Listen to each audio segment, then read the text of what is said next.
Fala pessoal, Carol na área, trazendo mais um vídeo aqui no canal. No vídeo de hoje eu conto para vocês mais um crime resolvido, mais um caso criminal resolvido, e dessa vez, aconteceu no ano de 2013 nos Estados Unidos. Ele levou ali praticamente 7 anos para ter o ponto final, mas foi um caso, posso dizer que ele foi resolvido rápido, mas a gente precisava ali de uma coisa para ter esse ponto final, e isso foi encontrado no fim de 2020, então é mais um caso criminal concluído que eu trago aqui para vocês. Todas as semanas eu trago esse tipo de conteúdo, casos criminais, mistérios, então se você gosta, convido você a se inscrever no canal, deixa o like logo no início do vídeo para não esquecer, e também ativa o sininho de notificações. Então bora vir comigo que hoje nós vamos conhecer o caso Alexis Murphy.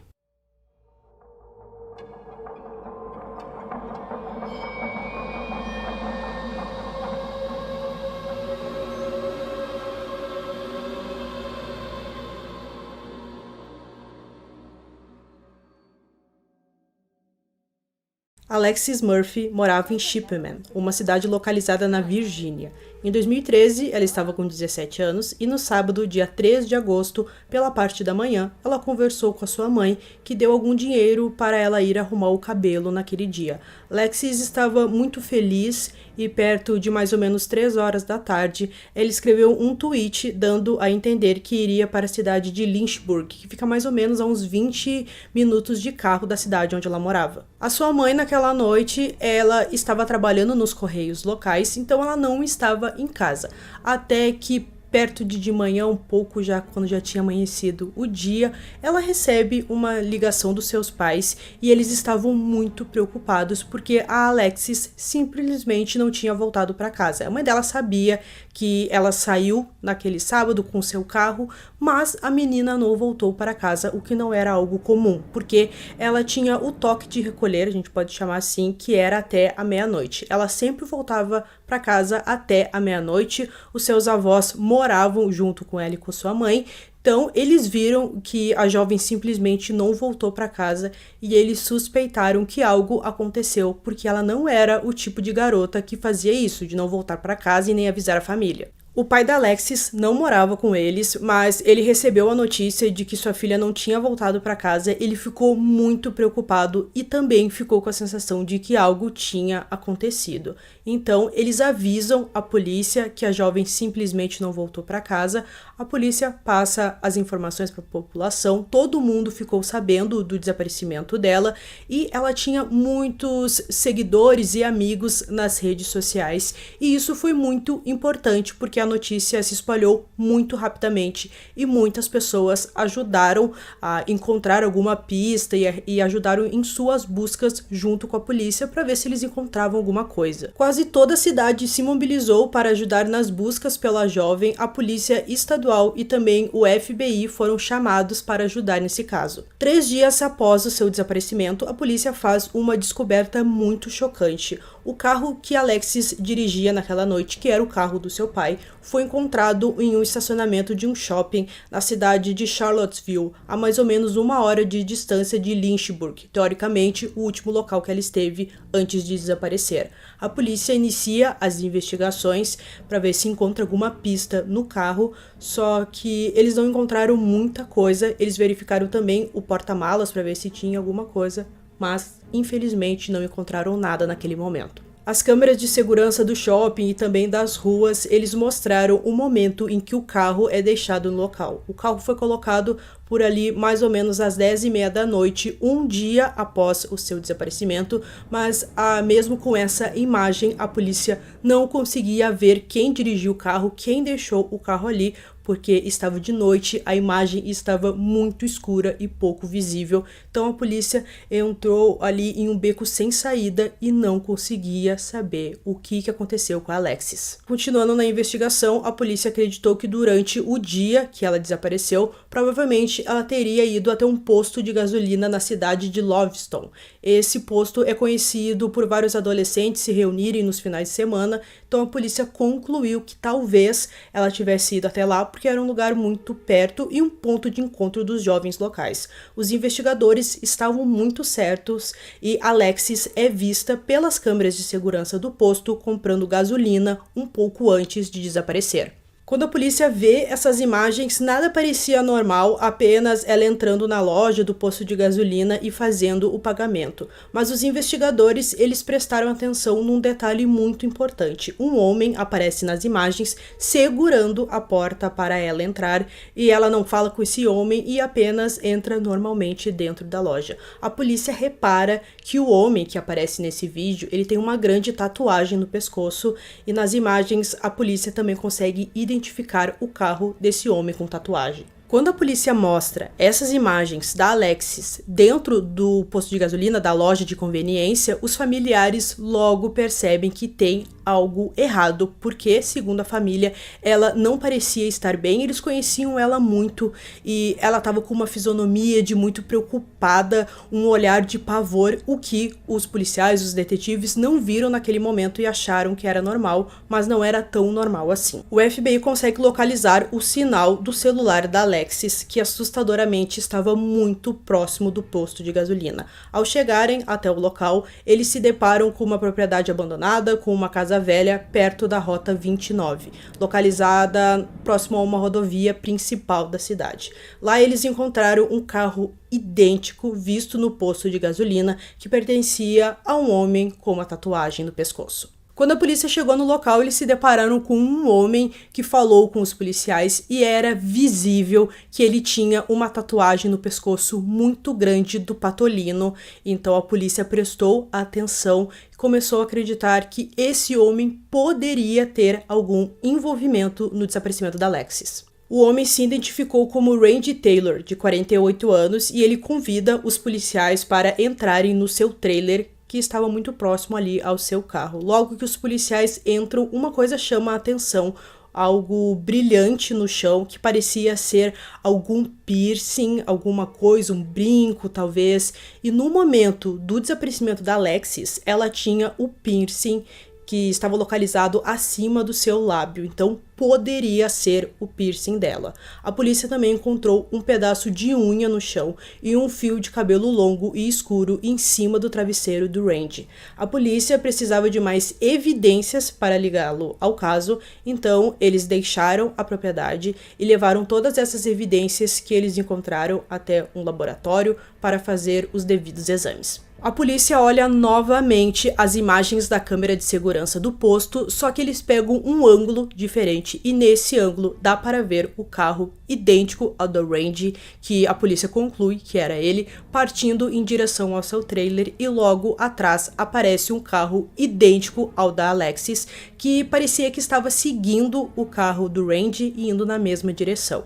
A polícia também encontrou uma outra imagem que foi muito importante, que viu os dois trocando algumas palavras do lado de fora do posto, como eles se conheciam. Era isso que parecia. Os resultados do piercing, do fio de cabelo e do pedaço de unha chegam e são compatíveis com o DNA da Alexis, que tem agora o Randy como principal suspeito do caso. Mas o Randy diz que pode explicar tudo o que aconteceu e que a polícia entendeu tudo errado. Segundo ele deu a versão do que aconteceu naquele dia. Ele viu sim a Alexis naquele dia do seu desaparecimento e que ela foi até o seu trailer, mas que mais tarde apareceu um homem em seu trailer que buscava por drogas e ele descreveu esse homem como um homem negro que tinha o cabelo no estilo dreads. Ele também disse que os três beberam cerveja e que logo depois ela foi embora junto com esse homem e que foi a última vez que ele viu ela. Randy disse que o homem se chamava Damian Bradley, então a polícia vai atrás para conseguir mais informações sobre esse homem. O Damian diz que sim, que um tempo atrás conheceu a Alexis, mas que não estava com ela no dia do seu desaparecimento, no final de semana do seu desaparecimento, que ele estava num outro estado com o seu pai, então ele tinha um álibi muito forte que foi confirmado depois, a polícia também falou com seu pai e foi confirmado que os dois estavam juntos. Ele disse que nunca foi no trailer do Randy, que ele ao menos o conhecia, então a polícia começou a suspeitar que o Randy estava mentindo. Com o DNA de Alexis dentro do trailer de Randy e também por suas alegações falsas, a polícia tem o suficiente para prendê-lo por sequestro. Quando a polícia conta à família que eles têm um nome, de início nenhum dos familiares o conhecia, mas quando mostraram as imagens do Randy para os seus familiares, a tia de Alexis disse que uma vez ela comprou um carro em uma revenda e que foi o Randy que entregou as chaves para ela. A polícia vai até o posto de gasolina novamente e dessa vez eles fazem muitas perguntas às pessoas que trabalhavam por lá para ver se alguém conhecia o Randy ou sabia alguma informação sobre ele. Então, algumas pessoas dizem que sim, que conheciam o Randy, que ele ia muito no posto de gasolina, que ele era um homem muito grosseiro e que ele passava grande parte do seu tempo sentado, fumando e observando as pessoas entrando e saindo das lojas que tinham próximas ao posto e também no posto de gasolina. A polícia consegue um mandado e vão novamente até o trailer do Randy em busca de mais evidências. Lá eles encontram uma camiseta escondida embaixo do sofá com mechas de cabelo e também cílios artificiais. A camisa encontrada é a mesma que Randy aparece nas imagens da câmera de segurança do posto e a camisa estava suja de sangue. Após exames, as mechas, os cílios e a mancha de sangue foram confirmadas serem de Alexis. A polícia também encontrou mais uma coisa, era tipo de um caderno com muita pornografia, várias fotos de mulheres sem roupas, mas em todas as fotos dessas mulheres não era um rosto delas, e sim um rosto de uma outra pessoa que ele recortou e colou o rosto em cima. Depois foi confirmado que o rosto era de uma filha de um dos seus colegas de trabalho. O celular de Alexis ainda não tinha sido encontrado nesse momento, então os policiais usam cães farejadores específicos para encontrar celulares. Os cães rapidamente encontram um celular da Alexis dentro da propriedade onde o Randy deixava o seu trailer a poucos metros do seu carro, do seu trailer. O celular estava completamente destruído. Mesmo preso e com todas as evidências, o Randy insiste em dizer que não tem nenhum envolvimento do caso, que ele jamais machucou ou muito menos matou a Alexis, que ele não tinha nenhum envolvimento, que a polícia pegou o cara errado. Então a polícia ficou com um pouco de dúvida porque ele falava muito que não era o responsável, que ele era inocente. Então eles viram que na região tinha 3 casos de meninas com a idade aproximadamente da Alexis que também desapareceram, que os seus casos eram um mistério até então. Então a polícia pensou que talvez existia um serial killer na região e que talvez o Randy não fosse o responsável por aquilo. No dia 17 de outubro de 2009, a estudante Morgan Harrington, de 20 anos, da Virginia Tech, desaparece em Charlottesville, a mesma cidade onde o carro da Alexis foi encontrado. O corpo de Morgan foi encontrado 3 meses depois em um campo ao sul da cidade. No dia 13 de setembro de 2010, Samantha Clark, de 19 anos, desapareceu na cidade de Orange, na Virgínia também, a poucos minutos de Charlottesville. O corpo dela nunca foi encontrado. Em 13 de setembro de 2014, Hannah Graham, de 18 anos, desapareceu após uma noite com os amigos na faculdade de Charlottesville. 5 semanas depois, seus restos mortais foram encontrados em uma propriedade abandonada próxima. A polícia ficou muito em dúvida se realmente pegaram o cara certo ou se tinha um serial killer que possivelmente seria também o responsável pelo desaparecimento da Alexis e talvez todos esses casos tivessem alguma ligação. A polícia procurou pelo corpo de Alexis por mais de 5 meses, mas não encontraram nada. O detetive responsável pelo caso da Alexis, ele encontrou um caso que aconteceu também na Virgínia, só que dessa vez em 1980. O caso era sobre a Steven Epperly, que desapareceu e o seu corpo nunca foi encontrado. Mas o seu assassino foi preso mesmo sem o corpo. É muito raro obter uma condenação sem o corpo, mas em 8 de maio de 2014, depois de 5 dias de julgamento, Randy Taylor foi considerado culpado de assassinato em primeiro grau e sequestro. Ele foi condenado a 2 sentenças de prisão perpétua. Durante a sua sentença, ele tentou uma sentença menor, porque ele disse que uma terceira pessoa estava envolvida e que ele também revelaria a localização do corpo em troca de uma sentença de 20 anos. A oferta de Randy Taylor foi recusada. O que parecia um caso concluído, sentido, a família da Alexis estava feliz por fim a polícia ter encontrado o seu assassino, mesmo que não tivessem o seu corpo, mas apenas 2 meses após a condenação do Randy, o caso teve uma reviravolta. Um suspeito de ser um serial killer teve seu nome vinculado ao caso da Alexis. Jesse Matthew. Ele era um suspeito porque o nome dele apareceu no caso da jovem Morgan Harrington e da Hannah Graham. Ele foi acusado do assassinato de Morgan e Hannah. Randy deu a descrição de um homem negro com dreads no cabelo e o Matthew batia muito com essa descrição, que foi um homem assim que foi em seu trailer naquele dia. Então a polícia levantou algumas suspeitas de que ele pudesse estar envolvido no desaparecimento até então de Alexis. Por o Randy sempre dizer que era inocente e sempre contar a mesma história para a polícia, eles pensaram que talvez tivessem pegado o cara errado. Não foi encontrada nenhuma evidência do DNA de Matthew no trailer de Randy, então não havia nada que ligasse ele ao caso e por isso ele foi descartado e não é mais considerado um suspeito do caso da Alexis. Randy também é suspeito no caso de Samantha Clark, de 19 anos, que aconteceu em Orange County, mas ele ainda não foi acusado por essa morte e a investigação ainda está em ativa, mesmo tendo acontecido há muito tempo. O caso aconteceu no ano de 2010 e a cidade fica a poucos quilômetros de Charlottesville.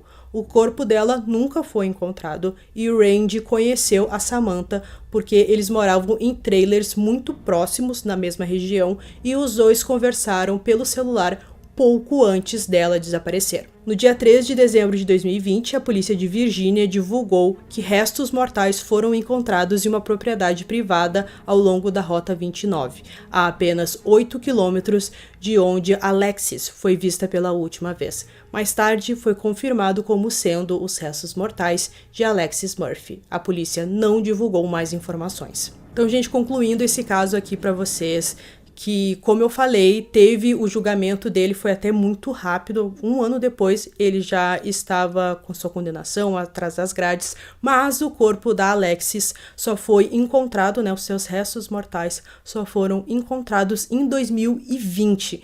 Então, acredito que esse é o ponto final desse caso. A polícia não deu mais informações, não falou qual foi a causa da morte, nem nada. Então, ao que tudo indica, por todas as evidências que nós temos nesse caso, é que provavelmente sim, o Randy é o responsável por aquilo e provavelmente ele também é o responsável pelo caso da Samantha.